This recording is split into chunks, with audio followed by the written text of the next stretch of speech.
Hi friends, நானும் YouTuber தான். இன்றைக்கி காலையிலே எழும்பி ட்ரெக்கிங் போவோம் அப்படின்னு சொல்லிட்டு மலை ஏறதுக்கு கிளம்பியாச்சு. போன உடனே அண்ணன் தம்பி எல்லோரும் வந்திருந்தாங்க. சரி அப்படின்னு சொல்லிட்டு தண்ணி பாட்டில் வாங்கிட்டு நேராக மலைக்கு கிளம்பியாச்சு. இன்றைக்கி என்னென்னா கொஞ்சம் ஸ்பீடாகவே கிளம்பிட்டோம். தம்பி ஃபஸ்ட் டைம் முன்னே போயிட்டான், அண்ணெல்லாம் பின்னாடி வந்துட்டு இருந்தாவ. எல்லா டைனிங்லையும் நின்று போனோம். ஒரு அப்படி இப்படின்னு ஒரு 1/2 ஹவரில் மேலே போய் சேர்ந்துட்டோம். பரவாயில்ல, இன்றைக்கி தம்பியோட மோட்டிவேஷன் அப்படி இருந்துச்சு. அப்படி ஜாலியாக மேலே போய் இருந்தோடனே காற்று நல்லா வந்துச்சு. சரின்னு சொல்லிட்டு இருந்து அப்படியே காற்று அப்படியே அழகெல்லாம் நல்லா ரசிச்சுட்டு சரி ஒரு 1/2 ஹவர் மேலே இருந்துட்டு சரின்னு சொல்லி கிளம்பியாச்சு. கிளம்பும்போது அண்ணன் என்ன ஒரு ஃபோட்டோ எடுக்க சொன்னால் அப்படி ஃபோட்டோ எடுத்துட்டுலாம் கீழே வந்தால் சரி நேராக ஜூஸ் குடிக்க வந்தாச்சு. ஜூஸ் குடிக்க வந்தால் சரி ஆளுக்கு ஒவ்வொன்று இப்போ வந்துச்சு சர்பத்து அப்படி இப்படின்னு குடிச்சிட்டு சரி கிளம்புவோம் அப்படின்னு சொல்லிட்டு எல்லாம் டாட்டா கணிச்சிட்டு கிளம்பியாச்சு.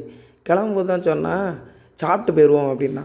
சரி காலையிலே பரோட்டா பீஃப் சாப்பிடுவோம்னு சொல்லிட்டு பரோட்டா பீஃபையும் சாப்பிட்டுட்டு அப்படியே கிளம்பிட்டோம்.